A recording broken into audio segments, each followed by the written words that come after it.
நமது வனாந்திர பிரயாணங்கள். முன்னுரை. இஸ்ரேலின் ஆசாரிப்பு கூடாரம் தொடர்பான சத்திய காரியங்களை வெகுவாய் தியானித்து வந்த நியூயார்க்கின் ஸ்டேட்டன் தீவைச் சேர்ந்த சகோதரர் ஆண்டன் பிரே அவர்கள் ஆசாரிப்பு கூடாரம் பயன்பாட்டில் இருந்த காலத்தில் இஸ்ரேலரின் நிலைமைகள் எவ்வாறு இருந்தன என்பது குறித்தும் ஆழமாக தியானித்திருந்தார். பின்னாட்களில் இவை இஸ்ரேலின் வனாந்திர பிரயாணங்கள் எனும் தலைப்பின் கீழ் தொடர் பாடங்களாக பகிரப்படலாயின.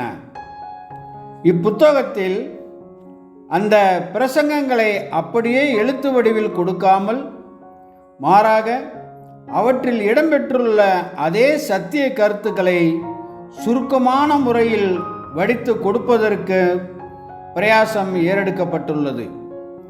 இஸ்ரேல் சரித்திரத்தின் மிக முக்கியமான காலகட்டத்திலிருந்து எடுக்கப்பட்ட இந்த பாடங்கள் விசுவாச குடும்பத்தாருக்கு ஆவிக்குரிய வகையில் உதவியாக இருக்கும் என்கிற மனோவாஞ்சையின் பேரில் இப்புத்தகம் வெளியிடப்படுகின்றது. 1 கொரிந்தியர் 10:11.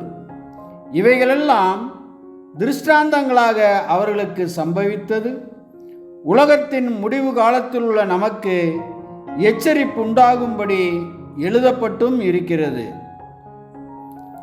வெளியீட்டாளர் 2013, போர்ட்லேண்ட் ஏரியா பைபிள் ஸ்டூடெண்ட்ஸ். நமது வனாந்தர பிரயாணங்கள். பாகம் 1. அப்போஸ்தலனாகிய பவுல் கொரிந்தியருக்கு எழுதிய 1 நிருபத்தில் 10:11 இஸ்ரேலருக்கு சம்பவித்த காரியங்கள் யாவும் நிழல்களாக சம்பவித்தன என்றும், அதே சமயம் உலகத்தின் முடிவு காலத்தில் உள்ள நமக்கு அவை எச்சரிப்பு உண்டாகும்படி எழுதப்பட்டுள்ளன என்றும் தெரிவிக்கின்றார். எனவே தாங்கள் அழைக்கப்பட்ட அழைப்பிற்கு பாத்திரமாய் நடப்பதற்கும் இஸ்ரேலரைப் போல பொல்லாங்கானவைகளை இச்சையாமல் இருப்பதற்கும் 1 கொரிந்தியர் 10:6 அவநம்பிக்கை அல்லது கீழ்ப்படியாமையினால் தேவனுடைய இளைப்பாறுதலில் பிரவேசிக்க தகுதியற்றவர்களாக மாறாமல் இருப்பதற்கும் ஏதுவாக மாம்சீக இஸ்ரேலரின் அனுபவ பாடங்களை தங்களுக்கான புத்திமதிகளாக ஏற்றுக்கொள்ளுபவர்களுக்கு அது சம்பந்தமான தியான ஆராய்ச்சி என்பது மிகவும் பயனுள்ளதாக இருக்கும். இப்படியாக வேதாகமத்தில் பதிவு செய்யப்பட்டுள்ள இஸ்ரேலரின் அனுபவங்களை உத்தம நிதானிப்போடு தியானித்து அது வெளிப்படுத்தும் வெளிச்சத்தின் கீழ் எந்த அளவுக்கு நாம் நமது இரட்சிப்பின் தேவனிடம் உண்மையாக காணப்படுகிறோம் என்கிற நோக்கில் நம்மை நாம் நிதானித்து பார்ப்பது நன்மை பயப்பதாக இருக்கும். நாம் நமது தியானத்தை எகிப்து தேசத்தில் அடிமைப்பட்டு கிடந்த இஸ்ரேலரிடமிருந்து தொடங்கப் போகிறோம். ஒருவேளை இஸ்ரேலரின் கோத்திர பிதாக்கள் பாவம் செய்யாமல் இருந்திருந்தால் இஸ்ரேலர் எகிப்து தேசத்தில் காணப்பட வேண்டிய அவசியம் ஏற்பட்டிருக்காது என தோன்றுகிறது. ஏனெனில் அதற்கு முன்பே யோசேப்பும் அவரது சகோதரரும் தங்கள் தகப்பனாகிய யாக்கோபோடு கானான் தேசத்தில்தான் வாழ்ந்து வந்தனர். ஆதியாகமம் 36:1-2. அதுவே வாக்களிக்கப்பட்ட தேசமாகும். ஆனால் யோசேப்பின் சகோதரரோ அவர் மீது பொறாமை கொண்டு அவரை ஒழித்து கட்ட முடிவு செய்து அவரை அடிமையாக விற்று போற்றனர். பின்னாட்களில் அதுவே தெய்வீக மேற்பார்வையின் கீழ் அவர்களும் எகிப்துக்கு வர காரணமாகியது. யோசேப்பு உயிரோடு இருந்த நாளளவும் அவர்கள் அந்த புறஜாதி தேசமாகிய எகிப்திலும் செழிப்பாக வாழ்ந்து வந்தனர். அதே சமயம் அவர்கள் கானான் தேசத்தின் மீதான பிடியையும் இழந்திருந்தனர். இப்படியாக காலப்போக்கில் அவர்கள் பிள்ளைகளும் எகிப்து தேசத்தில் யோசேப்பு அடிமையாக இருந்ததைப் போலவே அடிமைகளாக வாழ நேர்ந்தது. அதுபோலவே தேவனுடைய மெய்யான இஸ்ரேலராகிய நாமும் நமது சொந்த தனிப்பட்ட பாவங்கள் நிமித்தமாக அல்லாமல் மாறாக நமது பிதாக்கள் நம்மை எகிப்திற்கு விற்று போட்ட காரணத்தினால் உலகம் எனும் எகிப்தில் பிறந்து அடிமைகளாக காணப்படுகிறோம். பூர்வகால சங்கீதக்காரனும், இதோ நான் துர்க்குணத்தில் உருவானேன், என் தாய் என்னை பாவத்தில் கற்பந்தரித்தாள், சங்கீதம் 51:5 என்று கூறியிருக்கிறானே. இது பிதாக்கள் திராட்சை காய்களை தின்றார்கள், பிள்ளைகளின் பற்கள் கூசி போயின, எரேமியா 31:29 என்பதன் அடிப்படையில் நடந்த ஒன்றாகும். தகப்பனாகிய ஆதாம் செய்த பாவம் எதுவாக இருந்தாலும் சரி, ஆனால் அது கீழ்ப்படியாமையாக இருந்ததே காரியம். அதன் விளைவாக அவர் ஏதேன் தோட்டத்து இளைப்பாறுதலை இழந்து இவ்வுலகத்தின் பார்வோனுக்கு அடிமையானார். அந்த பார்வோனுக்காக அவர் தனது முகத்தின் வியர்வையை சிந்தி உழைக்க வேண்டியதாயிற்று.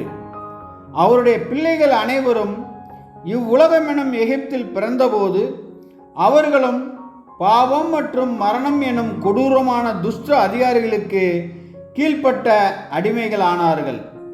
இதையே பரிசுத்த பவுல் ரோமர் 5:12 இப்படியாக ஒரே மனுஷனாலே பாவமும் பாவத்தினாலே மரணமும் உலகத்திலே பிரவேசித்தது போலவும் எல்லா மனுஷரும் பாவம் செய்தபடியால் மரணம் எல்லாருக்கும் வந்தது போலவும் இதுவும் ஆயிற்று என்று கூறியிருக்கிறார்.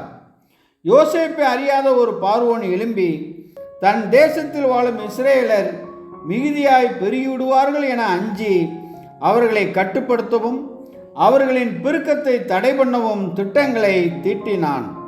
அதுபோலவே எதிராளியும் சாத்தான் மெய் கிறிஸ்துவத்தின் பரவலை தடுக்கவும் கட்டுப்படுத்தவும் தான் ஏதாகிலும் செய்யாமல் இருந்தால் விரைவில் அது தனக்கே ஆபத்தாக மாறிவிடும் என்பதையும் தனது ராஜ்யமும் அதிகாரமும் தன்னை விட்டு போய்விடும் என்பதையும் நன்கு அறிந்தவனாய் காணப்படுகிறான். எகிப்தில் இருந்த மாம்சீக இஸ்ரேலரின் விஷயத்தில் பார்வோன் அவர்கள் மீது கொடூரமான அதிகாரிகளை நியமித்ததோடு கூட பித்தோம் மற்றும் ராமசேஸ் என்கிற 2 பெரிய பண்டசாலை பட்டணங்களையும் தனக்காக கட்டச் செய்தான். யாத்ராகமம் 1:11. அதுபோலத்தான் மாபெரும் நிஜமான பார்வோனும் கத்தோலிக்கம் மற்றும் புரோட்டஸ்டாண்டிசம் எனும் தனது 2 பெரிய பண்டசாலை பட்டணங்களை கட்டும் வேளையில் கிறிஸ்தவ ஜனங்களை ஈடுபடுத்தினான்.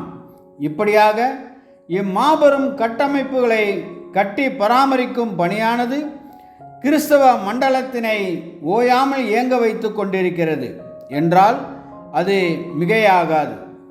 எகிப்தியர் இஸ்ரேல் புத்திரரை கொடுமையாய் வேலை வாங்கினார்கள் என்றும் சாந்தும் செங்கலுமாகிய இவைகளை செய்யும் வேலையினாலும் வயலில் செய்யும் சகலவித வேலையினாலும் அவர்களுக்கு அவர்கள் ஜீவனையும் கசப்பாக்கினார்கள் என்றும் அவர்களை கொண்டு செய்வித்த மற்ற எல்லா வேலைகளிலும் அவர்களை கொடுமையாய் நடத்தினார்கள் என்றும் வேதாகமம் நமக்கு கூறுகின்றது.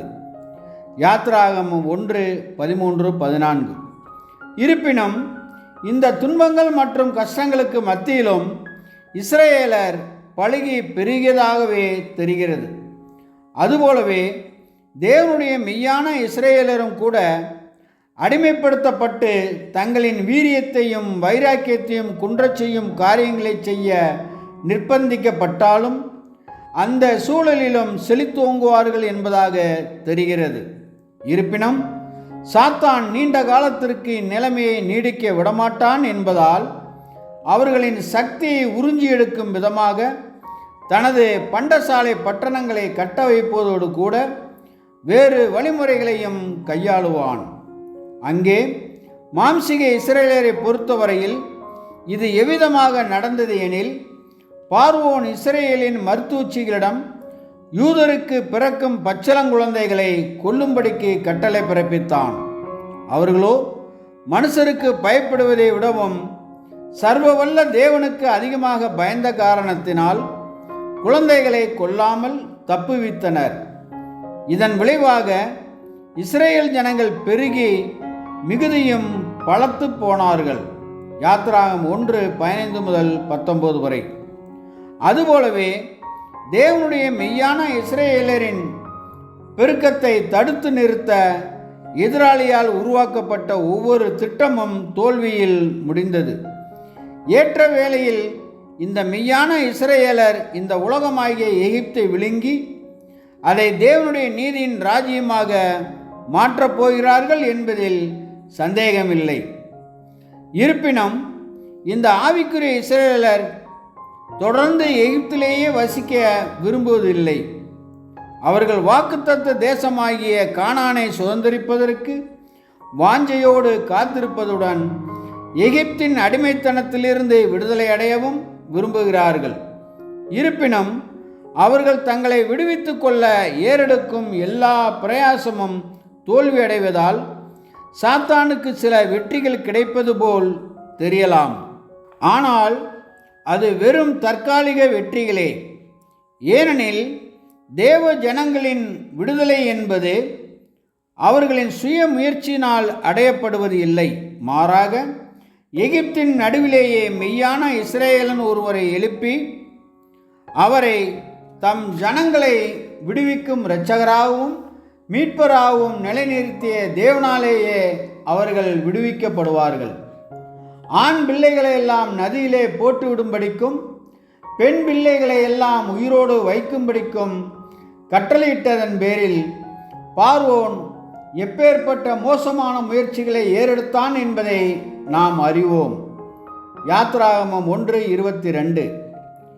இஸ்ரவேலர் விடுவிக்கப்படாமலேயே ஒரு ஜனமாக விரைவில் அழிந்து போவதற்கு இந்த ஒரு காரியமே போதுமானதாக இருந்திருக்கும். இருப்பினும் தேவன் அற்புதமாக மேற்பார்வையிட்டு பார்வோனின் வீட்டிலேயே இரட்சகன் மோசேயை வளரச் செய்தார். அதுபோலவே தேவ ஜனங்களின் நிஜமான மீட்பராகிய இயேசுவும் கூட தமது ஜனங்களின் இரட்சகர். நிஜமான பார்வோனாகிய சாத்தானின் வீட்டிலேயே உலகம் பிறந்தார். ஏரோதை பயன்படுத்தி ஆண் பிள்ளைகளை எல்லாம் அழிக்கச் செய்து இந்த மீட்பரின் உயிரை பறித்துவிட சாத்தான் எத்தனித்த போதும் நம்முடைய இரட்சகர் காக்கப்பட்டார். ஆம், தேவனுடைய மேலான மேற்பார்வையின் கீழ் நிழலான மீட்பராகிய மோசேயின் உயிர் காப்பாற்றப்பட்டது போல மாபெரும் நிஜமான மீட்பராகிய இயேசுவின் உயிரும் அங்கே காப்பாற்றப்பட்டது. இங்கே கவனிக்க வேண்டிய ஒரு விஷயம் என்னவென்றால், எப்படி எந்த ஒரு பொருளின் நிழலும் அந்த பொருளின் முழுமையான அல்லது துல்லியமான பிரதிபலிப்பாக இருக்க முடியாதோ, அதுபோலவே வேதாகம பதிவுகளில் உள்ள அனைத்துமே நிழல் என்று சொல்லிவிட முடியாது. ஒரு நிழல் பெரிதாக இருக்கலாம், சிறிதாக இருக்கலாம், கிழக்கே விழலாம் அல்லது மேற்கே விழலாம். ஆனால் அது எப்போதும் தான் பிரதிநிதித்துவப்படுத்தும் பொருளின் நிழலே. அதில் எந்த மாற்றமும் இல்லை. அதேபோல ஒரு நிழலில் உருவ வேற்றுமைகளை அல்லது அங்க அடையாளங்களை வேறுபடுத்தி காண்பிக்கும் விதமான தெளிவான கோடுகள் இருக்கும் என்றும் சொல்ல முடியாது. எனவே எதை சுட்டி காட்டுவதற்காக அந்த நிழல் கொடுக்கப்பட்டதோ அதற்கு மிஞ்சி எதையும் தேட முயற்சிக்காதபடிக்கு ஜாக்கிரதையாக இருக்க வேண்டும். இப்படியாக நமது தியான ஆராய்ச்சிகளில் சில நிழல்கள் சில சமயங்களில் மற்ற இடங்களை விட தெளிவாக இருப்பதையும், சில சமயங்களில் நிழலை உருவாக்கும் ஒளி வேறு கோணத்திலிருந்து வருவதையும் நம்மால் கவனிக்க முடியும். நிஜமான உருவம் எப்போதும் அதே பொருள்தான். அது மாற்றமடையாது என்றாலும் நிழல் என்பது பல மாறுபாடுகளுக்கு உட்படக்கூடிய ஒன்றாகும். உதாரணத்திற்கு, மோசே என்பவர் பல சமயங்களில் மாபெரும் மீட்பர் ஆகிய கிறிஸ்துவுக்கு நிழலாக இருப்பார். வேறு இடங்களில் அவர் தேவனுக்கு நிழலாக இருப்பார். இன்னும் சில இடங்களில் இரண்டாம் மரண வகுப்பாருக்கு நிழலாக இருப்பார்.